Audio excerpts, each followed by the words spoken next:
नमस्कार दोस्तों, आज हम अध्ययन करेंगे तुल्यकालिक मोटर की रेटिंग। तो देखिए, तुल्यकालिक मोटर की जो रेटिंग होती है उनके बारे में अध्ययन करेंगे और साथ ही में तुल्यकालिक मोटर और 3 फेज इंडक्शन मोटर में जो मुख्य अंतर होता है उन अंतर के बारे में भी हम अध्ययन करेंगे। और तुल्यकालिक मोटर के जो इम्पोर्टेंट यानी महत्वपूर्ण जो तथ्य हैं उनके बारे में भी हम अध्ययन करेंगे। तो यहाँ से देखिए, तुल्यकालिक मोटर की रेटिंग। तो देखिए, तुल्यकालिक मोटर की रेटिंग जो है वो हमें देखने को मिलती है किलोवाट या एचपी या केवीएआर। तो देखिए, ये इस प्रकार से तीन रेटिंग मिलती है। तीन प्रकार से रेटिंग मिलती है। पहली देखिए किलोवाट में, दूसरा देखिए एचपी में, तीसरा देखिए केवीएआर में। तो देखिए यहाँ पर यदि जब मोटर यानी लोड पर कार्य कर रही हो, यानी जब मोटर यांत्रिक लोड पर कार्य कर रही हो, तो उस टाइम या उस समय हम किस में देंगे रेटिंग? किलोवाट व एचपी में। तो यहाँ पर देखिए, ध्यान रखिए, एग्जाम में पूछा जाता है, जब तुल्यकालिक मोटर यांत्रिक भार पर कार्य कर रही है, तो जब तुल्यकालिक मोटर यांत्रिक भार पर कार्य कर रही है, तो जब इसकी रेटिंग किस में होगी?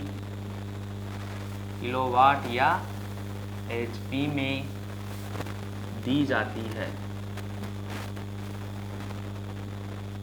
देखिए, फिर से देखिए, जब तुल्यकालिक मोटर यांत्रिक भार का मतलब क्या है? जब मोटर को हम किसी वस्तु या किसी मशीन के रूप में या लोड के रूप में उसे कार्य में ले रहे हैं, तो तब इसकी जो रेटिंग होगी वो किस में होगी?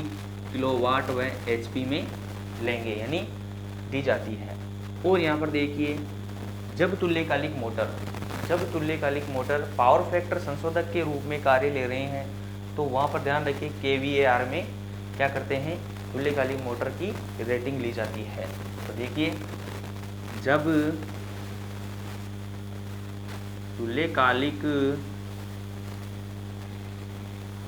तुल्यकालिक मोटर को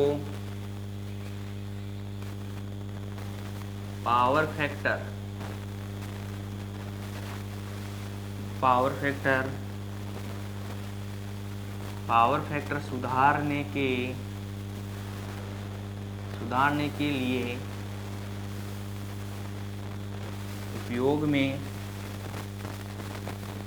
उपयोग में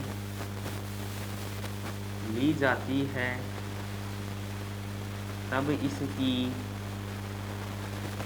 रेटिंग किस में देंगे? जब इसकी रेटिंग दी जाती है, किस में दी जाती है? केवीएआर। आर क्या है? Reactive power. तो देखिए, रिएक्टिव किलोवोल्ट एम्पीयर, इस प्रकार से इसे बोला जाता है।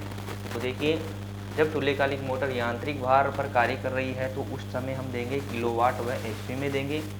और जब हम तुल्यकालिक मोटर को पावर फैक्टर सुधारने के लिए उपयोग में ले रहे हैं, तो उसकी रेटिंग देंगे केवीएआर में। तो पावर फैक्टर सुधारने के रूप में कैसे काम में लिया जाता है? इस मोटर को नो लोड पर ओवर एक्साइटेड की तरह क्या करते हैं? चलाते हैं। तो वो क्या किसके रूप में कार्य करती है? पावर फैक्टर सुधारने के रूप में कार्य करती है। तो यहाँ से ये चीज़ें ध्यान रखिए। ऑप्शन में ये तीनों भी आ सकता है और उपरोक्त सभी। तो देखिए, यहाँ से 3 ऑप्शन देखे क्या देगा? उपरोक्त सभी। तो कौन सी होगी? तीनों ही क्या रहेगी? तुल्यकालिक मोटर की रेटिंग होती है। ये इनकी कंडीशन है। फर्स्ट स्थिति ये है और सेकंड में स्थिति ये है। किस प्रकार से हम कार्य ले रहे हैं, तो उसकी रेटिंग किस प्रकार से होगी। तो ये ध्यान रखिए, तुल्यकालिक मोटर की रेटिंग। अब देखिए, अब देखेंगे यहाँ से तुल्यकालिक मोटर और 3 फेज जो इंडक्शन मोटर होती है उसमें मुख्य अंतर देखेंगे। तो देखिए यहाँ से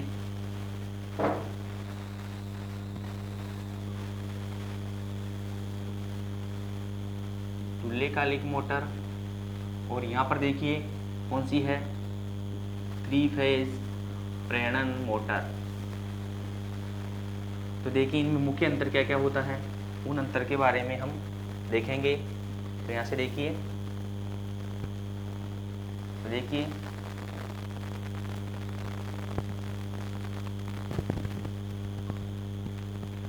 तुल्यकालिक जो मोटर होती है, ध्यान रखिए इसका जो स्टार्टिंग टॉर्क होता है, हमने पढ़ा इसका स्टार्टिंग टॉर्क क्या होता है, 0 यानी 0।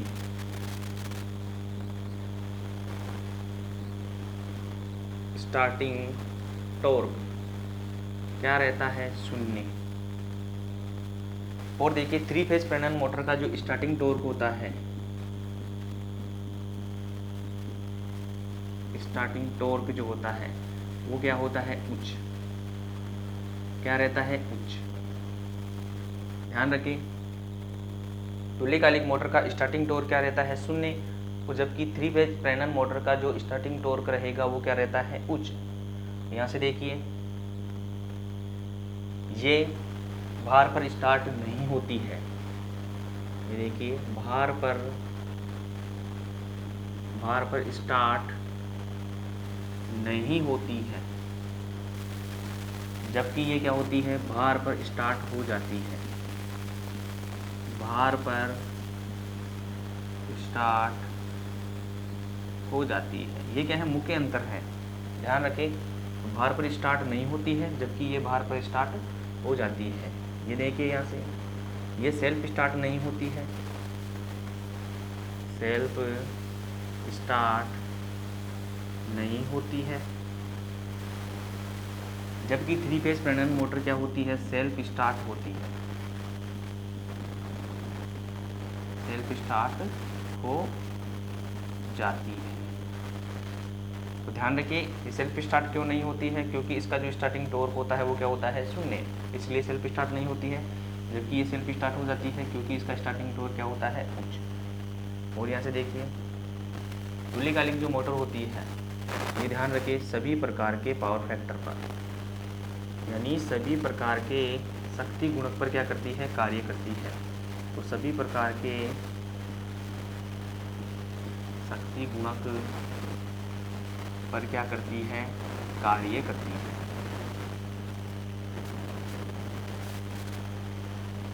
वो यहाँ से देखिए ये जो 3 फेज प्रेरण मोटर होती है, ये है पश्चगामी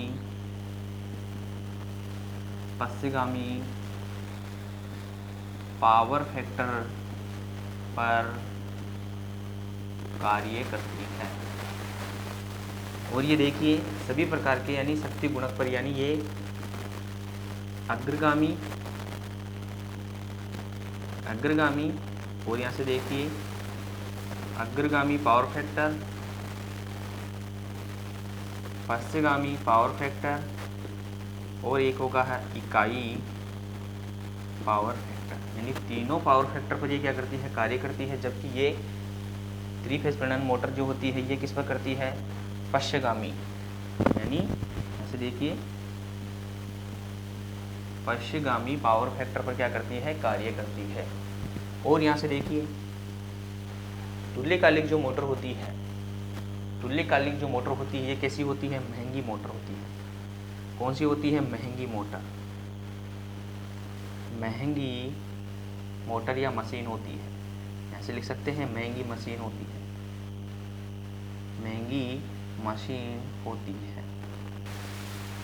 जबकि 3 फेज प्रेरण मोटर इसकी अपेक्षा क्या होती है, सस्ती होती है, अपेक्षाकृत सस्ती होती है, अपेक्षाकृत सस्ती होती है। तो ये चीज़ें ध्यान रखें, अपेक्षाकृत क्या होती है, सस्ती होती है। और यहाँ पर देखिए, यहाँ पर देखेंगे तुल्यकालिक मोटर का जो उपयोग है वो कहाँ पर करते हैं, तो उनके बारे में भी देख लीजिए। तो यहाँ से भी क्वेश्चन पूछ लिया जाता है।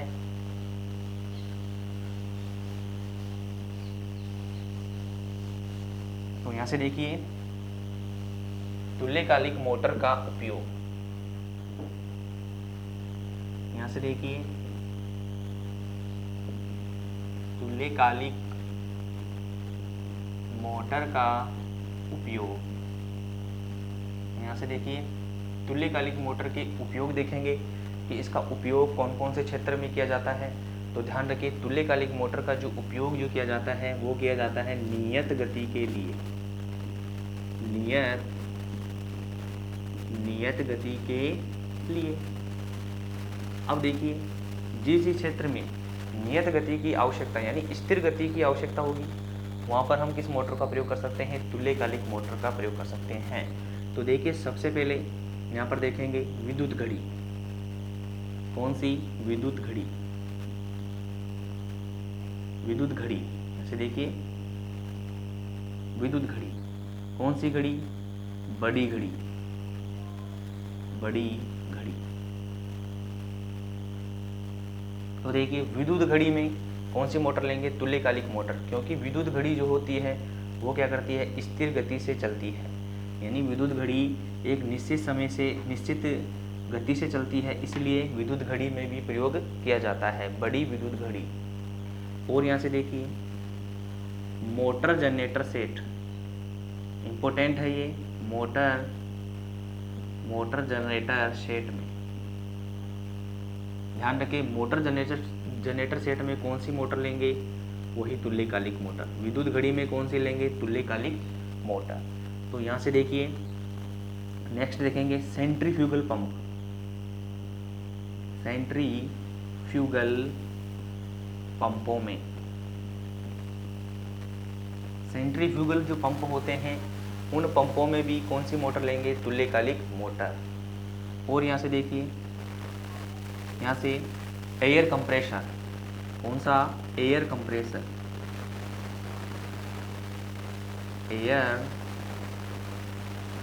एयर कंप्रेसर में ध्यान रखें, एयर कंप्रेसर में कौन सी मोटर लेंगे? तुल्यकालिक मोटर। और यहाँ से देखिए ब्लोअर्स में। और यहाँ से देखिए पेपर मिल में, सीमेंट उद्योग में।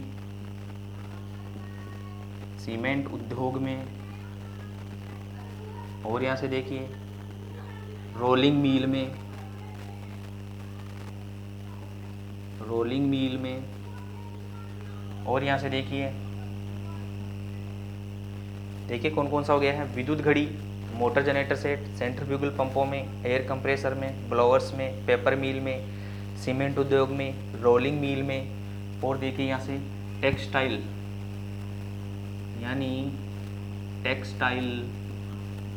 यानी कपड़ा उद्योग में ध्यान रखें कहाँ पर लेंगे? टेक्सटाइल यानी कपड़ा उद्योग में, पेपर मिल, रोलिंग मिल, सीमेंट उद्योग, ब्लोअर्स में, एयर कंप्रेसर में, सेंट्रीफ्यूगल पंप में, मोटर जनरेटर सेट में और विद्युत घड़ी में। ध्यान रखें इनमें क्या करते हैं? तुल्यकालिक मोटर का प्रयोग किया जाता है, ये ध्यान रखें। तो इतने जो दिखाए गए हैं उपयोग ये महत्वपूर्ण है, क्योंकि यहाँ से एग्ज़ाम में भी पूछा जा चुका है। यहाँ से सेंट्रीफ्यूगल पंप के बारे में पूछा जा चुका है और विद्युत घड़ी के बारे में भी पूछा जा चुका है। और देखिए यहाँ से टेक्सटाइल के बारे में भी पूछा जा चुका है। ध्यान रखें सीमेंट उद्योग, रोलिंग मिल, पेपर मिल, कपड़ा मिल जो होते हैं, एयर कंप्रेसर, ब्लोअर्स आदि में किसका प्रयोग करते हैं? तुल्यकालिक मोटर का। तो ध्यान रखें। अब देखेंगे यहाँ से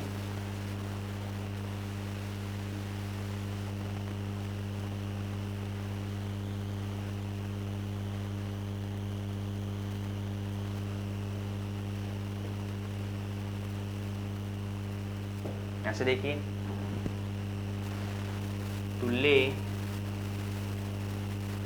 तुल्यकालिक मोटर के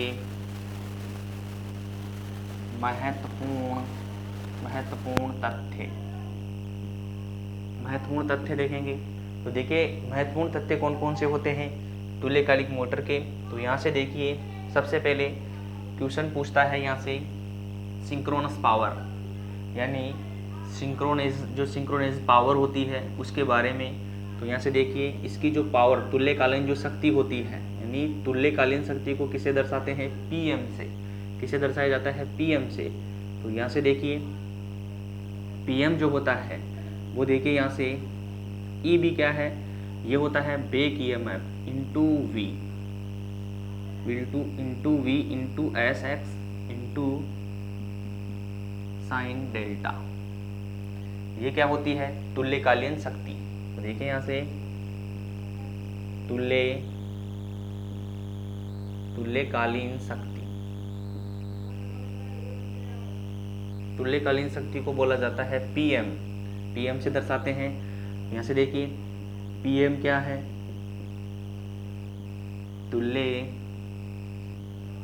तुल्यकालीन शक्ति। यहाँ से देखिए ईबी क्या है, बेक ईएमएफ, यानी पश्च विद्युत वाहक बल, पश्च विद्युत वाहक बल। और यहाँ से देखिए एस एक्स क्या है, तो देखिए ये है सिंक्रोनस रिएक्टेंस, यानी सिंक्रोनस रिएक्टेंस तुल्यकालीन प्रतिघात,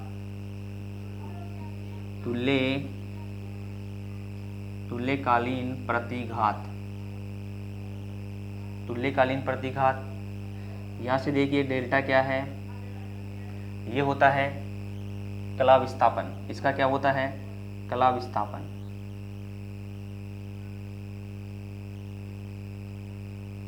ध्यान रखिए कला कोण या कला विस्थापन ये होता है। अब देखिए यहाँ से क्वेश्चन पूछा जाता है कि जो तुल्यकालीन जो शक्ति होती है वह किसके विलोमानुपाती होती है। तो ध्यान रखिए वह किसके होती है, सिंक्रोनस रिएक्टेंस के। तो देखिए यहाँ से पीएम विलोमानुपाती कौन सी होती है, सिंक्रोनस रिएक्टेंस की। और टी यहाँ पर देखिए वी क्या है, वी है टर्मिनल वोल्टेज,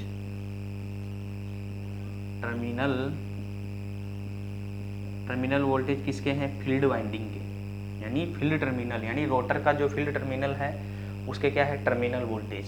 ध्यान रखिए।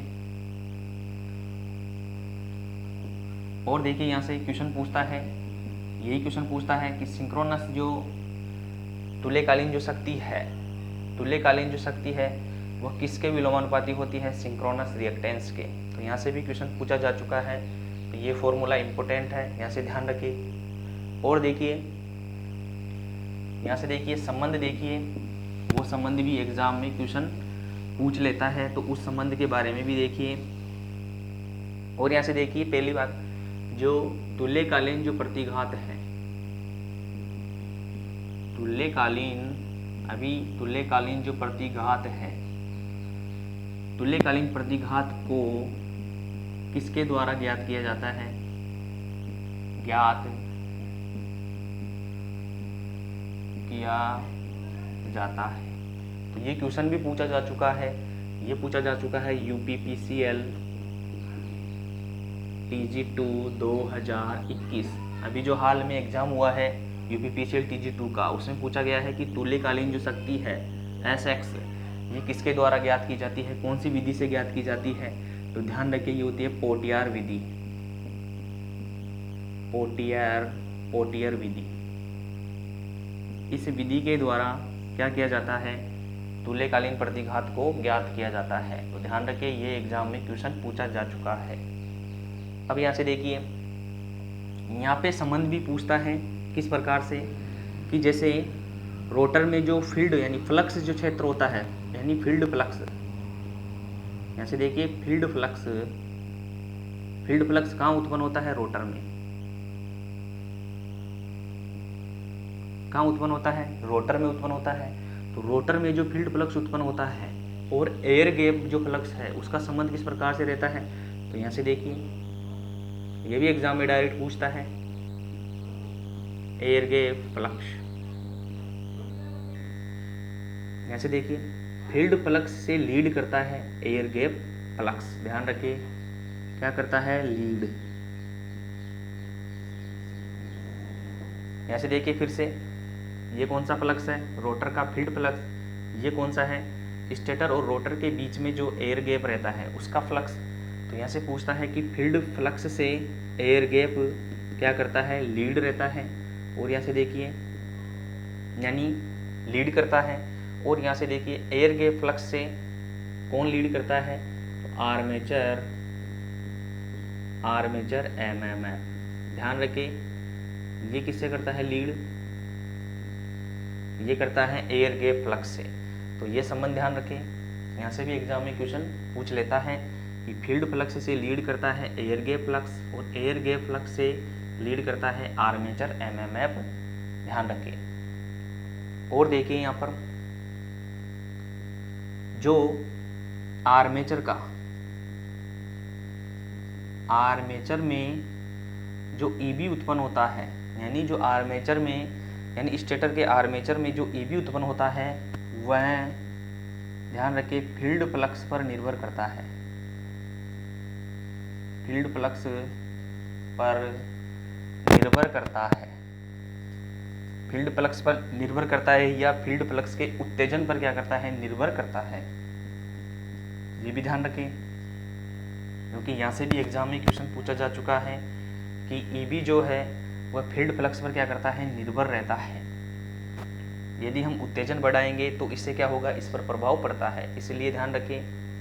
और एक इम्पोर्टेंट बात ध्यान रखें कि जो सामान्य उत्तेजित तुल्यकालिक जो मोटर है नो लोड पर चल रही है, यदि उस तुल्यकालिक मोटर का यदि फील्ड फ्लक्स हटा दिया जाए यानी फील्ड फ्लक्स को हटा दे तो वह किस मोटर के समान कार्य करेगी। तो ध्यान रखिए। तो यहाँ से देखिए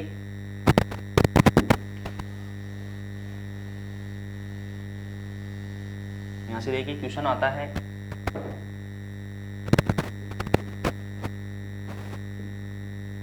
सामान्य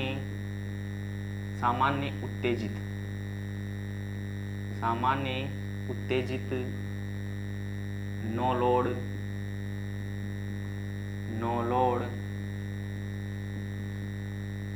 तुल्यकालिक मोटर का यदि फील्ड या उत्तेजन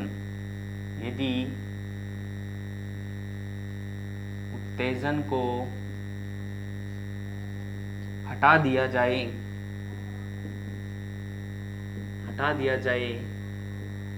तो यह ध्यान रखिए यह वेरिएबल रिलक्टेंस मोटर के समान कार्य करती है। यह वेरिएबल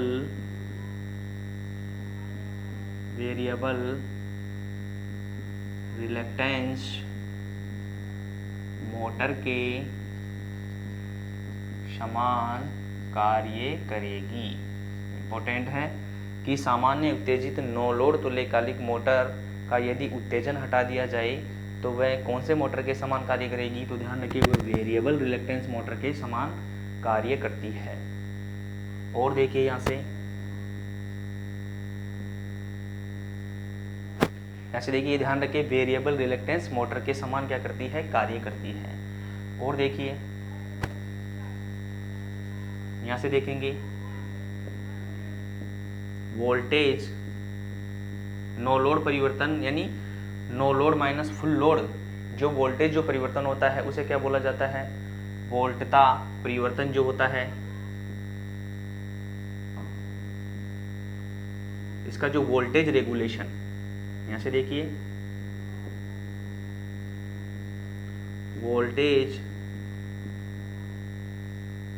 वोल्टेज रेगुलेशन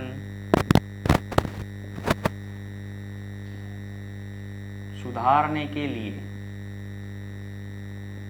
ध्यान रखिए वोल्टेज रेगुलेशन सुधारने के लिए, ध्यान रखिए वोल्टेज रेगुलेशन को सुधारने के लिए किस किस उपकरण का प्रयोग किया जाता है। तो देखिए दो ही चीज़ें होती है, कौन कौन सी है, पहली होगा ऑटो तुल्यकालिक मोटर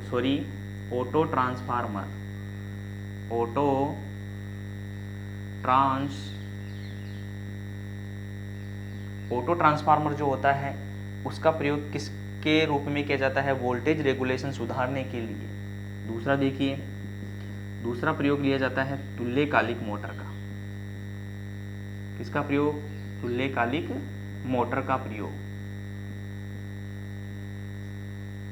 यदि पारेषण जो लाइन होती है, यदि उसका वोल्टेज रेगुलेशन सुधारने के लिए किन किन उपकरण का प्रयोग करते हैं? ऑटो ट्रांसफार्मर और तुल्यकालिक मोटर। यदि दोनों ऑप्शन में आ जाए तो ध्यान रखें, सबसे पहले फर्स्ट प्रायोरिटी किसको देंगे? ऑटो ट्रांसफार्मर को। ध्यान रखें, यदि ऑटो ट्रांसफार्मर ऑप्शन में न हो तो कौन सा होगा? तुल्यकालिक मोटर। तो देखिए ये किस प्रकार से कार्य करता है कि जैसे उत्पादन जो वोल्टेज होता है, यदि वहाँ पर क्या है, हम वहाँ से उच्च वोल्टेज भेज रहे हैं, यहाँ से देखिए, यहाँ से हम हाई वोल्टेज भेज रहे हैं, और यदि हमें यहाँ पर क्या हो रहा है? लो वोल्टेज प्राप्त हो रहा है, तो इसको हाई वोल्टेज के बराबर करने के लिए क्या करेंगे कि तुल्यकालिक जो मोटर है इसको क्या करेंगे? ओवर एक्साइटेड करेंगे, और इसको क्या कर देंगे? यहाँ पर हाई वोल्टेज क्या कर देंगे? इसके बराबर कर देंगे, यानी लगभग क्या करेंगे? इसको बढ़ा देंगे। और यहाँ से देखिए, यदि यहाँ पर लो वोल्टेज है, यानी उत्पादन केंद्र से हम क्या कर रहे हैं? लो वोल्टेज का पारेषण कर रहे हैं, और यदि हमें जो मुख्य स्रोत पर प्राप्त जो वोल्टेज हो रही है वो क्या हो रही है? हाई वोल्टेज हो जाती है, तो यहाँ पर क्या करेंगे? इस वोल्टेज को लो करने के लिए क्या करेंगे? तुल्यकालिक मोटर को क्या करेंगे? अंडर एक्साइटेड करके क्या करेंगे? चलाएंगे। तो ध्यान रखें। और यहाँ पर देखिए, पारेषण लाइन में वोल्टेज का बढ़ना और घटना, ये भी देखिए पारेषण, ऐसे देखिए, पारेषण लाइन में वोल्टेज का बढ़ना, ऐसे देखिए, पारेषण लाइन में यदि क्या हो रहा है?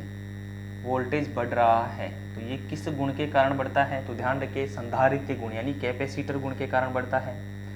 और यहाँ से देखिए, पारेषण लाइन में वोल्टेज क्या हो रहा है? घट रहा है, तो ये किसके कारण करता है? इंडक्टिव, यानी इसका जो प्रेरक गुण होता है उसके कारण क्या होता है? वोल्टेज घट जाता है। और देखिए, वोल्टेज बराबर क्या है? बराबर, यानी पारेषण लाइन में क्या है? वोल्टेज